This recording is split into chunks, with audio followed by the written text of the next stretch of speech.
前阵子网络上有许多账号教你不露脸做故事频道，月入$10,000，或是用 AI 工具教你做影片，一个月赚几千美金等等，这样的影片层出不穷。很多人应该或多或少都有看过这样的影片吧，包括我自己也做过。而今天主要想探讨，这些影片也过去一阵子了，到底有多少人靠这样的主题赚到收入了呢？因此今天我想以我的经验和观察来跟大家聊聊，制作这样的影片真的能赚到钱吗？以及根据我的观察，如何透过自媒体更长久稳定的变现呢？如果你对这样的话题感兴趣，就看下去吧。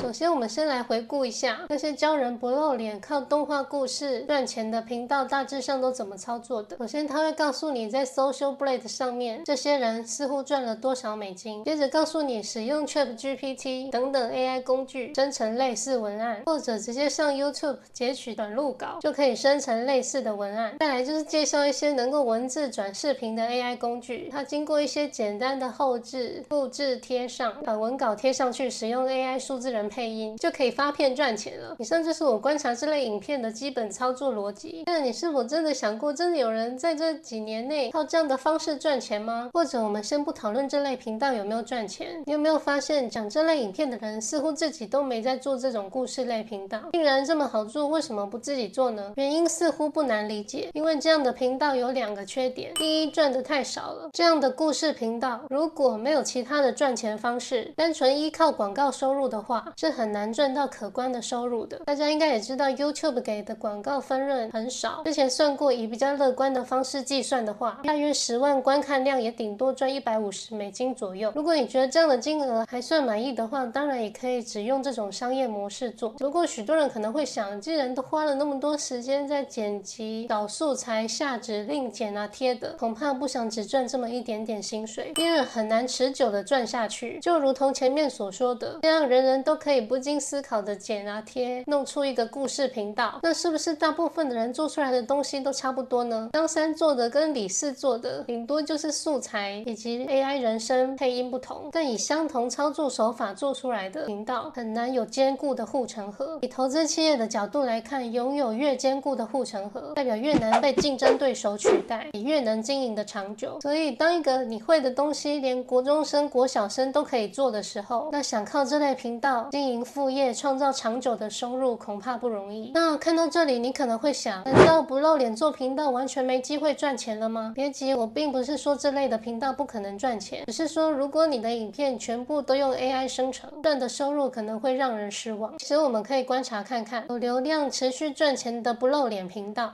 还是有非常多的，他们大多有3种特点。第一，可能至少会使用自己的声音录制，这意思也就是说，如果你真的不想出镜露脸，但声音你总得自己录吧，毕竟人的声音还是能展现一些个性与情绪价值，让人觉得有温度、有记忆点、有辨识度，比 AI 声音照稿念有感情多了。第二，加入自己的观点与看法。有时候我们会选择定期看一个人的影片，可能不是因为他做的影片特别好、特别优秀，而是因为认同他的观点与看法。因此相比于单纯陈述事实，如果能结合自己的经验、知识分享内容，我认为可能会吸引更高年度的粉丝。虽然他们的变现模式不是只单纯依靠广告收入，我们可以观察到许多有一定粉丝的频道主，他们的影片下方大多会加上一些厂商合作的连结，可是下载 APP 就送点数，或者免费试用14天使用权的联盟行销，甚至是推出自己的商品、付费社群或线上课程等等。其实下方的连结才是他们主要的收入来源，而非单纯制作不露脸动画就能稳定赚钱。当然，如果你是一个卖儿童绘本的厂商，那么制作那些 AI 儿童故事类的频道，可能还是能为你带来大量的潜在客户。但如果你不是，可能就要想想做这些影片真的能带给你满意的回报吗？那看到这里，你可能已经明白，不露脸动画影片月赚几千美金，似乎不是想象中那么简单了。接下来我们一起来观察一些比较常见的不露脸频道，他们都是怎么做到相对比较稳定的赚钱的吧。首先是讲恐怖故事的老王，虽然他也不露脸，但他看来还是会拍摄、剪辑、写脚本等等，而非不拍片、不露脸，全用 AI 就能赚钱。另外，我们点开描述栏也可以观察到，老王也厂商合作赚业配、联盟行销的收入。我认为这应该才是这频道长久经营的关键。接着是我的观众里应该也很多人看过的好业，5、6年前 YouTuber 还没那么多的时候，那时就对他的手绘动画很有印象。虽说后来他本人偶尔也会露脸出镜，但在我的印象中，他那时候还没有露脸的时候，就已经积累了许多观众。我们观察他的频道，他的主题很明确，大致上都是透过小故事让大家了解理财观念。接着我们往描述栏看，也可以发现，除了与 IB 营透的联盟行销，他也推出自己的理财课程。我想这个变现效率应该很可观。如果你觉得以上案例是因为他们好久以前就开始经营频道，是因为踩到时代红利才那么多观众，那最后这个案例77行销就是比较新的创作者了。可以看到这个频道去年才创立，却在短短几个月内累积到10万订阅。分析原因，我认为他虽然也不露脸，但他有搭到 AI 的话题，加上定位也很明确，就是分享内容行销 AI 赚钱的，因此频道才能快速增长吧。我们往下看描述栏，一样可以观察到他的一些变现方法，我想大约是这个付费课程吧。总体而言，我认为以上3个不露脸频道能稳定获利的共通点有3个。第一，他们都是使用自己的声音录制，增加识别度与情绪价值。第二，他们的主题都很明确，而且会加入个人观点与经验。第三，他们的描述栏都有后端帮助他们变现更多的商品。那看到这里，你可能已经掌握了不露脸在 YouTube 变现的一些重点了。不过你可能还会想，可是我不知道要做什么主题我好像也没有特别厉害的事或专长可以分享，这干脆做故事或动画频道呢？在思考想要做哪个领域前，我们可以直接从后端思考适合自己的赚钱方式。前面提到不露脸在 YouTube 频道拥有更多收入，不外乎2种方式，第一种与厂商合作，第二种就是销售自己的商品与服务。前者是大部分的创作者比较主要的收入来源，相对的竞争者可能会更多。至于销售自己的商品或服务，可能需要经过设计、制作、销售，听起来似乎也不容易。但以不同的角度思考，如果能结合原本自身的业务专业，那么这条变现之路似乎就容易得多。例如原本的职业可能是房仲，那么经营一个房地产知识频道，很可能能为你带来更多潜在客户，客户也会因为在网络上看到你的内容，学习到更多房产知识而更加信任你，可能还比待在店里推门进来的人更信任，或甚至指名专任约等等。或假如你是一个卖咖啡的人，平时如果可以在频道分享咖啡的知识、历史来源，再结合一些人生故事经验，就很可能可以引起观众的共鸣。当他有需要采购时，很可能就会想到你的商品与服务。我想这就是经营一个知识类频道的好处，粉丝能透过你的内容了解更多某方面的知识，在分享的同时，我们也能慢慢建立权威感与信任感，进而拓展陌生客户，增加收入。